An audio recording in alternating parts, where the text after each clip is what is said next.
Video start करने से पहले मैं आपको बता दूं कि मुझे बड़ी खुशी हुई कि किसी ने कमेंट करके कहा मुझसे कि आप जीडीपी पे जो है एक वीडियो बनाइए डिटेल। तो मुझे बहुत खुशी हुई कि लोग जो है वो मेरे वीडियोस देख भी रहे हैं और उनको पसंद भी कर रहे हैं और अपने कमेंट्स में बता रहे हैं कि इस पे बनाइए उस पे बनाइए। तो आइए वीडियो स्टार्ट करते हैं। जीडीपी है ग्रॉस डोमेस्टिक प्रोडक्ट। अब जीडीपी होता क्या है, इसका असर इकोनॉमी पे क्या पड़ता है, इंडिया जीडीपी में किस नंबर पर है और हम कितने नंबर पर दूसरों से compete कर रहे हैं और दूसरे देश कितने नंबर पर हैं। तो इसमें टोटल इसका मतलब क्या होता है, समझ में क्या आता है। तो जीडीपी क्या होता है, ग्रॉस डोमेस्टिक प्रोडक्ट। अब इसकी डेफिनेशन आपको यूट्यूब, गूगल, बहुत सारी जगह और भी मिल जाएगी। मैं बहुत सिंप्लीफाई करने की कोशिश कर रहा हूं। मैंने लिखा भी है कि total value of goods and services produce in a country in a given period of time. इसका मतलब क्या है कि मान लीजिए कि मेरा घर है, मैं उसको कहता हूं इस्माइल्स हाउस, ठीक है, मेरा घर है।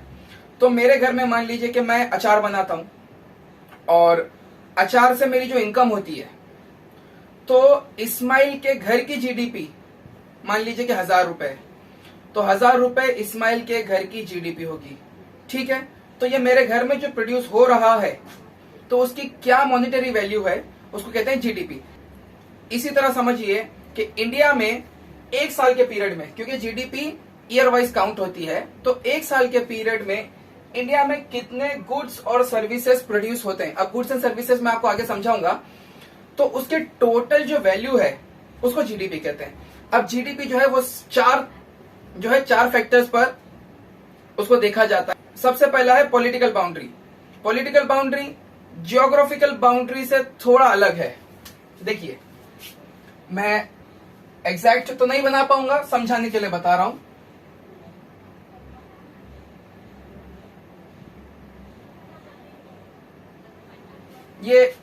ये मान लीजिए कि इंडियन मैप है, ठीक है। तो ये है जियोग्राफिकल बाउंड्री। लेकिन यहां पर पूरा समंदर है, यहां पे समंदर है, यहां पे सी है। अब यहां पर मान लीजिए कि कोई ऑयल एक्सट्रैक्शन कर रहा है, यहां पर मान लीजिए कोई फिशिंग का बिजनेस है, पोर्ट है जो कुछ kilometre, 100 kilometre, 50 kilometre Indian boundary से दूर होता है, लेकिन ये भी इंडिया की पॉलिटिकल बाउंड्री में आता है। तो जब यहां की हम वैल्यू कैलकुलेट करेंगे, मान लीजिए यहां पे कोई कंपनी है जो ऑयल एक्सट्रैक्ट कर रही है, तो वो भी इंडिया की जीडीपी में आएगा।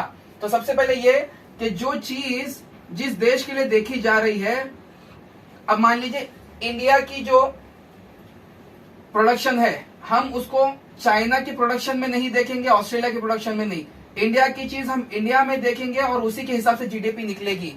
तो हम जियोग्राफिकल बाउंड्री नहीं देखते, हम देख रहे हैं पॉलिटिकल बाउंड्री,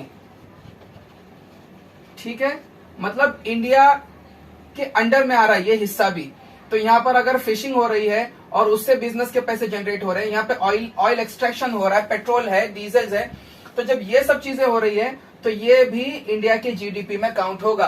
पॉलिटिकल बाउंड्री वो है नहीं, लेकिन वो काउंट होता है इंडियन बाउंड्री में, ठीक है, पॉलिटिकल बाउंड्री में। तो हम पॉलिटिकल बाउंड्री देखते हैं। अब मान लीजिए इसी तरह टेस्ला है, टेस्ला अपना मैन्युफैक्चरिंग यूनिट इंडिया में डाल रहा है, ठीक है।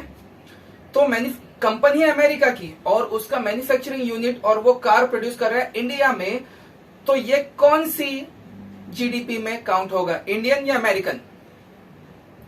ये होगा इंडियन जीडीपी में काउंट, इंडियन इकोनॉमी में काउंट होगा, क्योंकि वो मैन्युफैक्चर इंडिया में कर रहा है और उसकी वैल्यू जो है हमारे जीडीपी में काउंट होगी, इंडियन जीडीपी में, ठीक है। क्योंकि काम वो दे रहा है इंडियंस को, कंपनी है बाहर की, लेकिन उसका यूनिट कहां पर है, उसका यूनिट इंडिया में कहीं पर भी हो, तो वो हमारी इकोनॉमी और हमारे जीडीपी में काउंट किया जाएगा। इसी तरह मान लीजिए कि ऑस्ट्रेलिया में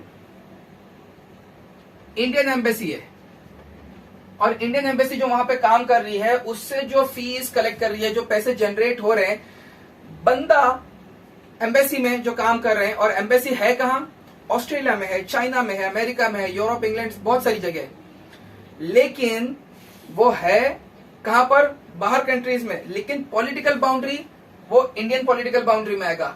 एम्बेसी किसकी है? इंडियन एम्बेसी है। जब इंडियन एम्बेसी है तो उसके जो पैसे जनरेट होंगे, उससे जो इनकम आएगी वो भी इंडियन इकोनॉमी में देखी जाएगी। ठीक है, तो ये मैंने आपको पूरा समझा दिया, पहला पॉलिटिकल बाउंड्री क्या होती है। दूसरा, ये जो चीज है 1 साल के लिए काउंट की जाती है, 1 साल के लिए, हर साल ईयर वाइज कैलकुलेट किए करेंगे। ठीक है। तीसरा, फाइनल प्रोडक्ट। एक्चुअल में क्या है कि हम जीडीपी निकाल तो रहे हैं, लेकिन किस चीज की भाई? निकालना किस चीज का? बहुत सारे 50-100 चीजें हैं, निकाल किस चीज के रहे हो? सिंपल चीज समझा रहा हूं, फाइनल प्रोडक्ट, जो एंड कंज्यूमर को, एंड कस्टमर को, आपको मेरे को जो चीजें पहुंच रही हैं, उसके ऊपर जीडीपी कैलकुलेट की जाती है। तो मान लीजिए कि आप लैपटॉप खरीदने जा रहे हो, आप एक फोन खरीदने जा रहे हो, तो मान लीजिए कि आप सैमसंग का फोन खरीदने जा रहे हो। ठीक है, तो आप क्या करोगे कि अब स्क्रीन जो है, आप ऐसा बोलोगे कि भाई ये स्क्रीन का रेट मुझे अलग दे, अंदर का जो चिप्स हैं उसके अलग दे दे, स्पीकर का अलग बता। नहीं, ऐसा नहीं होता। आप जब सैमसंग के पास जा रहे हो फोन खरीदने, लैपटॉप खरीदने, तो आप उसको एंड प्रोडक्ट खरीदने जा रहे हो, क्योंकि स्क्रीन किसी दूसरी कंपनी का है, सॉफ्टवेयर उसके अंदर एंड्रॉइड होगा, लैपटॉप में माइक्रोसॉफ्ट होगा, मोबाइल में माइक्रोसॉफ्ट, एप्स गूगल के होंगे। तो आप ऐसा तो नहीं बोलो कि भाई ये गूगल के 350 रुपए ले ले, ये सॉफ्टवेयर के 500 रुपए ले ले। ऐसा करके नहीं होता। आप जब फाइनल प्रोडक्ट लेने जाओगे 15, 20, 30 हजार का जो भी है, तो आप फाइनल प्रोडक्ट में ये सब चीजें इंक्लूड होती है। और सिंपल करता हूं, आप जो है चाय पीने जा रहे हो, किसी के पास 6, 7, 8 रुपए, 10 रुपए की चाय अगर है, तो आप ऐसा तो नहीं बोलोगे कि भाई 1 रुपया जो है वो चाय पत्ती का है, 1 रुपया जो है वो शक्कर का है, 1 रुपया अदरक का है। नहीं, आप जो है ओवरऑल एंड प्रोडक्ट क्या है आपकी? एंड प्रोडक्ट आपकी चाय है, तो आप उसको 10 रुपए दे रहे हो। तो ये सब चीजें एंड प्रोडक्ट पे कैलकुलेट होगी, ना कि जो बनाने के बीच में, प्रोसेस के बीच में, उसके ऊपर। अब ये है कि ये कैलकुलेट किस चीज के ऊपर होगा? या तो ये कैलकुलेट होगा प्रोडक्ट के ऊपर, या तो होगा सर्विस के ऊपर। प्रोडक्ट क्या है? सिंपल लैंग्वेज में यूं समझ लीजिए, टेंजिबल चीज, ये भी प्रोडक्ट, ये भी एक प्रोडक्ट है। ठीक है, तो कहीं ना कहीं तो ये बना होगा। ये बोर्ड एक प्रोडक्ट है, ये भी तो कहीं बना होगा। पीछे दीवार है, तो दीवार पर पेंट लगा हुआ है, ये भी प्रोडक्ट है। फिर इसके अंदर सीमेंट है, ईंट है, रेती जिसको बालू बोलते हैं, वो है। मोबाइल है, वो प्रोडक्ट है। मोबाइल जिस पर लगा हुआ स्टैंड है, वो प्रोडक्ट है। तो प्रोडक्ट के ऊपर कैलकुलेट हो गए। और number of companies number of products बना रही है, लाखों कंपनीज है और लाखों प्रोडक्ट्स बन रहे हैं, तो प्रोडक्ट पर कैलकुलेट होगा। और एक चीज होगी सर्विस पे। सर्विस क्या है? सर्विस टेंजिबल नहीं है, सर्विस एक फीलिंग है। मिसाल के तौर पे मैं ट्यूशन पढ़ा रहा हूं, तो मैं ट्यूशन के लिए फीस ले रहा हूं, मैं पढ़ा क्या रहा हूं, लेकिन आपको जो भी चीज मैं आपको पढ़ा रहा हूं वो मैं आपको दिखा नहीं सकता, वो डायरेक्टली आपके दिमाग में उतर रही है, वो टेंजिबल नहीं है, वो इनटेंजिबल है।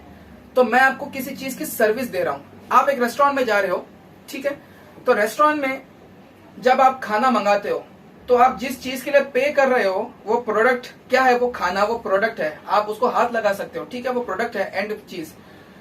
और जब वेटर आ रहा है उसको आप टिप दे रहे हो, टिप किस चीज के लिए दे रहे हो? आपको उसने क्या दिया जो आपको उसको टिप दे रहे हो 10, 20, 50? वो सर्विस आपको दे रहा है, इस वजह से आपने उसको टिप दिया। तो ये चीज क्या हुई? पहले वो प्रोडक्ट है और एक सर्विस, ये है सर्विस। ट्रांसपोर्टेशन सिस्टम देखिए, ट्रांसपोर्टेशन, आप यहां से, मैंने आपको कोई चीज, मैंने किसी ट्रांसपोर्ट वाले को कोई चीज दी, भाई मेरा यह सामान मुझे दिल्ली पहुंचाना है, तो वो क्या करेगा? मुझसे पैसे लेगा। और क्या दिया मुझे? कुछ नहीं, ट्रांसपोर्ट। फिर वो क्या किया? वो प्रोडक्ट लिया और उसने दिल्ली पहुंचा दिया, तो ये उसने मुझे सर्विस दी, ठीक है। अब ऐसा तो नहीं मुझे गाड़ी ही दे देगा थोड़ी चीज में, नहीं। तो जब अगर मैं किसी से गाड़ी खरीदता हूं, दैट इज अ प्रोडक्ट। लेकिन जब मुझे कुछ चीज मिल नहीं रही, मेरे पैसे के बदले मुझे वो वैल्यू प्रोवाइड कर रहे हैं, तो दैट इज अ सर्विस।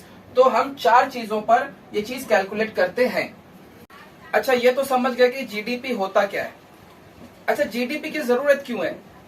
जैसे कि मैंने उसमें से एक चीज बताई थी कि जीडीपी से पता चलता है कि हमारी कंट्री जो है, या कोई भी कंट्री वर्ल्ड लेवल पर कहाँ खड़ी है, ठीक है। अब यहाँ देखिए कि इससे और एक चीज ये है कि इससे ये पता चलता है कि कंट्री में प्रोडक्शन कितना हो रहा है। भाई इससे होगा क्या प्रोडक्शन पता करने से? देखो, जब जीडीपी बढ़ेगा तो प्रोडक्शन बढ़ेगा, मतलब मैन्युफैक्चरिंग बढ़ेगी। ठीक है, जब मैन्युफैक्चरिंग बढ़ेगी तो जॉब्स बढ़ेंगे। अब जब जॉब बढ़ेंगे तो गवर्नमेंट को जो टैक्स होता है वो बढ़ेगा। ये पूरे प्रोसेस से होगा क्या कि जब जीडीपी ज्यादा होगी तो बाहर की फॉरेन कंट्रीज को पता चलेगा कि यहाँ पर वैल्यू है, और वो लोग पर्टिकुलर कंट्री में जिस कंट्री की जीडीपी बढ़ रही है उसके तरफ ध्यान देंगे और वहां पर ट्राई करेंगे कि वो अपने बिजनेसेस वहां पर शिफ्ट करके करें। तो विच इन टर्न मतलब इससे होगा क्या, इससे ये होगा कि जीडीपी और ज्यादा ऊपर बढ़ेगी। अभी एक एग्जांपल देके समझाता हूं। देखिए विप्रो है, विप्रो इंडिया की कंपनी है, इंडिया में काम करती है, इंडिया में पैसे कमाती है। तो मान लीजिए कि उसने साल में 100 रुपए कमाए विप्रो ने, और माइक्रोसॉफ्ट जो बाहर की कंपनी है अमेरिका की, वो इंडिया में उसका यूनिट है और वो इंडिया से काम कर रही है और उसने 50 रुपए कमाए। तो जीडीपी कितना हुआ, जीडीपी हुआ 150। अब एक फैज नाम का बंदा है जो अमेरिका में रहता है, ठीक है, और वो 10 रुपए कमा रहा साल के। तो ये 10 रुपए कहाँ काउंट होंगे, है तो वो इंडिया का, वो है इंडिया का, लेकिन वो पॉलिटिकल बाउंड्री किसकी है, पॉलिटिकल बाउंड्री है अमेरिका की। तो वो जब अमेरिका में है तो वो इंडिया की जीडीपी को कंट्रीब्यूट नहीं करेगा, वो अमेरिका की जीडीपी को कंट्रीब्यूट कर रहा है, मतलब वहां पर अमेरिका के जीडीपी में मदद कर रहा है आगे बढ़ने में। ठीक है, अब जीडीपी जो है 100% एक पर्टिकुलर कंट्री की नहीं होती। ये क्या मतलब हुआ बोलने का कि 150 रुपए, तो या क्या पूरे 150 रुपए हमारे हैं, मतलब अगर मैं इंडिया में हूं और मैं इंडिया की बात कर रहा हूं तो क्या पूरे 150 रुपए इंडिया के हैं? नहीं। क्यों? मान लीजिए माइक्रोसॉफ्ट ने 50 रुपए जो कमाए थे, तो ये 50 रुपए कहां जाएंगे, ये 50 रुपए वो अमेरिका ले जाएगा। ठीक है, जब अमेरिका ले जाएगा तो यहां पर वो माइनस हो जाएगा, तो हमारी जीडीपी कितनी हुई, 100। अब यहां पर एक टर्म आता है जीएनपी, ग्रॉस नेशनल प्रोडक्ट। ये है डोमेस्टिक मतलब घरेलू, और ये है नेशनल, ठीक है, राष्ट्रीय। इसमें फर्क क्या है मैं आपको अभी अगले स्लाइड में समझाता हूं।